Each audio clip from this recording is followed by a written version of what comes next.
सातवां सवाल है, किसी भवन के फर्श में समचतुर्भुज के आकार की 3000 टाइलें हैं और इनमें से प्रत्येक के विकर्ण 45 सेंटीमीटर तथा 30 सेंटीमीटर लंबाई के हैं। ₹4 प्रति वर्ग मीटर की दर से इस फर्श पर पॉलिश करने का व्यय ज्ञात कीजिए। तो देखो, हम पहले तो एक टाइल का क्षेत्रफल निकाल लेंगे इन विकर्णों की सहायता से, फिर उसको 3000 से गुणा कर देंगे क्योंकि 3000 टाइलें लगी हुई है, तो फर्श का क्षेत्रफल आ जाएगा। उस क्षेत्रफल को 4 से गुणा कर देंगे तो उसका पॉलिश करने का व्यय आ जाएगा। तो हम सॉल्यूशन में क्या लिखेंगे? हम लिखेंगे कि एक टाइल के विकर्ण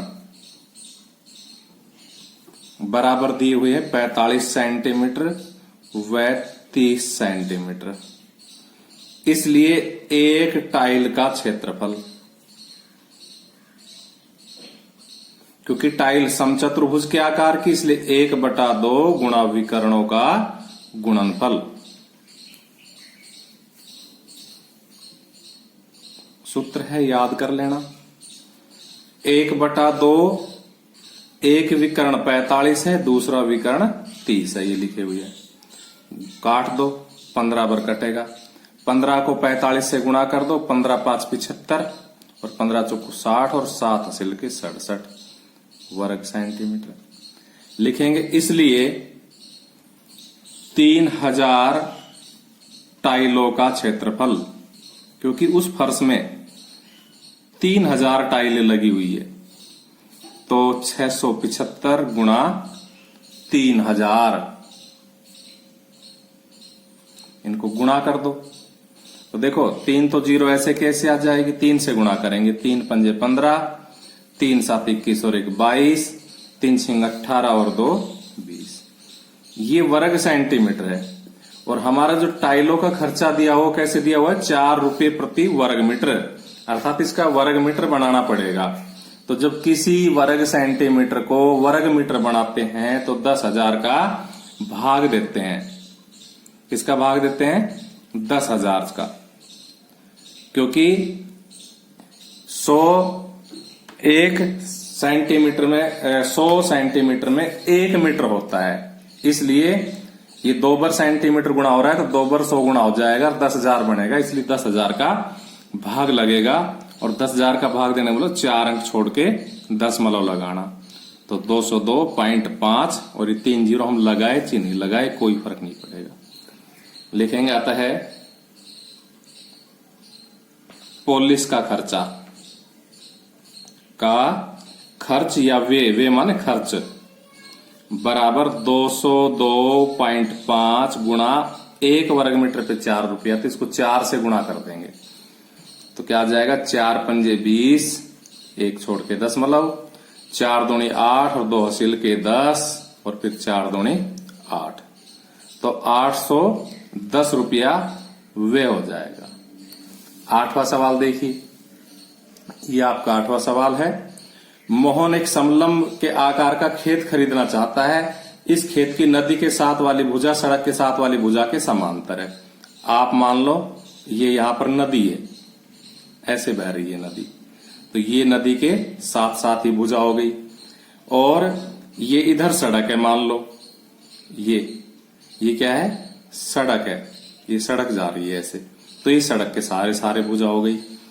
दोनों आपस में क्या है? समांतर है, क्योंकि 2 भुजाएं समांतर बनेगी जब तो समलंब बनेगा। देखो, ये हमारी चतुर्भुज की प्रश्नावली चल रही है, तो चतुर्भुज के बारे में बहुत ज्यादा नॉलेज उस प्रश्नावली में दे दी थी, जो शायद 6ठी 7वीं के आसपास थी। तो उस चतुर्भुज की प्रश्नावली को एक बार दोबारा से वीडियो को देख करके आप रिवाइज कर सकते हो। तो समलंब चतुर्भुज क्या होता है? ऐसा चतुर्भुज जिसकी सम्मुख भुजाओं का एक युग्म समांतर हो, वो समलंब चतुर्भुज कहलाता है। क्या कह रहा है? सड़क के साथ वाली भुजा के समांतर है और लंबाई में दुगनी है, यानी कि दोबारा से पढ़ेंगे, इस खेत की नदी के साथ वाली भुजा सड़क के साथ वाली भुजा के समांतर और लंबाई में दुगनी, यानी कि नदी के साथ साथ है वो लंबाई में दुगनी है। ये लंबाई में दुगनी, इससे दुगनी है, ये छोटी है सड़क के साथ वाली। तो ये खेत पूरा कैसे बनेगा? इसको ऐसे मिला दो और इसको ऐसे मिला दो, ये बन गया खेत। अब अगर ये x है तो ये कितनी हो जाएगी, 2x हो जाएगी क्योंकि ये दुगनी है।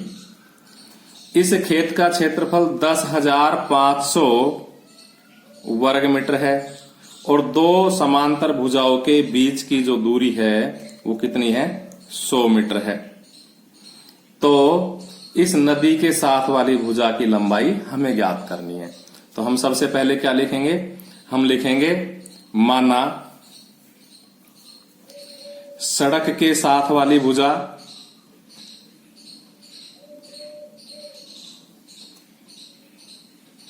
बराबर x मीटर। इसलिए नदी के साथ वाली भुजा, क्योंकि वो दुगनी है, तो x का दुगुना कर दो, 2x मीटर। और उनके बीच की दूरी कितनी दी हुई है, 100 मीटर। उनके बीच की दूरी बराबर दी हुई है 100 मीटर। और खेत का क्षेत्रफल कितना दिया हुआ है, 10,500 वर्ग मीटर। लिखेंगे खेत का क्षेत्रफल बराबर 10,500 वर्ग मीटर। अब खेत के क्षेत्रफल के नीचे खेत के क्षेत्रफल का सूत्र लिख देंगे, तो क्या आ जाएगा, खेत का क्षेत्रफल इंप्लाइज 1/2 इंटू समांतर भुजाओं का योग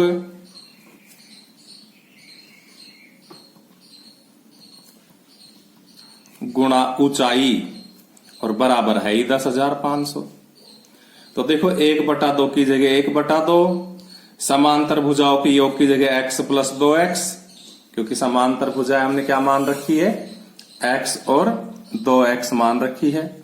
और उनके बीच की दूरी यानी कि ऊंचाई 100, तो गुणा 100 बराबर 10,500। ये समीकरण बन गए, इसको कैलकुलेट कर लेंगे। तो देखो ये 2 से कट के 50 हो गया, और इस ब्रैकेट से ये 50 गुणा है तो 50 उधर आके भाग हो जाएगा। तो x में 2x जोड़ा तो 3x बराबर 10,500 बटा 50। 1 0 से 1 0 कट जाएगी, और 5 से काट दो, 5 दूनी 10 और 5 एकम 5, और ये 0। अब हमें तो x चाहिए, तो इस 3 का भी भाग लग जाएगा, तो 210 बटा 3, 3 7 21। लिखेंगे अतः नदी के साथ वाली भुजा, अतः नदी के साथ वाली भुजा, और वो हमने कितनी मान रखी है, 2x। तो x का मान यहां 2x में रख देंगे, तो 2 गुणा x का मान अभी निकाला 70, तो कितना हो जाएगा, 70 दूनी 140 मीटर आंसर। अब हम चलते हैं 9वें सवाल की ओर। तो देखो 9वां सवाल हमारा ये है, इसमें हम इस जो भी चबूतरा है अष्टभुजा के आकार का, इसमें 8 भुजाएं हैं, तो इसको 3 हिस्सों में बांट लेंगे। ये एक हिस्सा, ये दूसरा हिस्सा, और ये तीसरा हिस्सा। तो देखो जो पहला और दूसरा हिस्सा है वो समलंब चतुर्भुज के आकार के हैं, क्योंकि ये इसके समांतर है और ये इसके समांतर है, अतः ये भी समलंब चतुर्भुज हुआ, ये भी समलंब चतुर्भुज हुआ। बीच में आयत है, देखो इस आयत की लंबाई कितनी, 11, चौड़ाई कितनी है, 5। समलंब की जो भुजाएं हैं वो कितनी हो जाएगी, क्योंकि ये अष्टभुजाकार है, तो जब ये 5 है तो ये भी 5 हो जाएगी, और ये 5 है तो ये भी 5 हो जाएगी। तो ये अगर 5 हो गई तो फिर ये 11 है, ठीक है। तो इसका अगर एक लंब और यहां से हम अपनी तरफ से डाल ले तो ये 5, तो ये कितनी बची, इसका जोड़ कितना बचा, 6 बचा। तो 3 इधर हो जाएगी और 3 इधर हो जाएगी, है ना। तो इस प्रकार से हमें इससे तो खैर कोई लेना देना भी नहीं, 3 इधर हो जाएगी, 3 इधर हो जाएगी, वो ऊपर की 5 हो जाएगी, क्योंकि इसकी भुजाएं कितनी, 5-5 सेंटीमीटर, 5-5 मीटर की है सभी। तो हम क्या लिखेंगे, हम लिखेंगे सॉल्यूशन में कि चबूतरे का क्षेत्रफल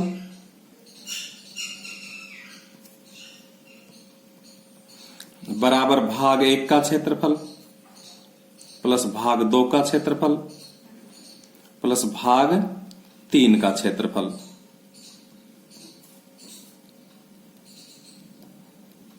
तो देखो भाग एक समलंब चतुर्भुज के आकार का है, इसलिए 1/2 गुणा समांतर भुजाओं का योग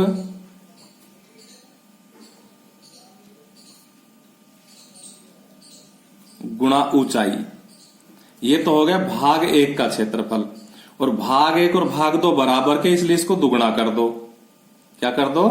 दुगुना कर दो। तो ये तो हो गया भाग 1 प्लस भाग 2 का क्षेत्रफल, इन दोनों का हो गया, क्योंकि ये दोनों बराबर है ना। जितना ये भाग 1 है इतना ही भाग 2 है, क्योंकि ये 11 है तो ये भी 11 है, ये भी 5 है, ये भी 5 है और ये भी 5 है, और इनके बीच की दूरी भी 4 मीटर ही है। और प्लस भाग 3 का क्षेत्रफल लंबाई गुणा चौड़ाई, क्योंकि भाग 3 आयताकार है। इस प्रकार से देखो, इस 2 से ये 2 कट जाएगा, समांतर भुजाओं का योग तो 11 प्लस 5, उनके बीच की दूरी 4, लंबाई 11, चौड़ाई 5। इस प्रकार से हम 11 में 5 जोड़ेंगे तो कितना हो जाएगा? 16 गुणा 4 प्लस 11 पंजे 55। तो 16 चौकू 64 और 11 पंजे 55, इनको जोड़ देंगे तो 5 और 4 9 और 5 और 6 11 वर्ग मीटर आंसर।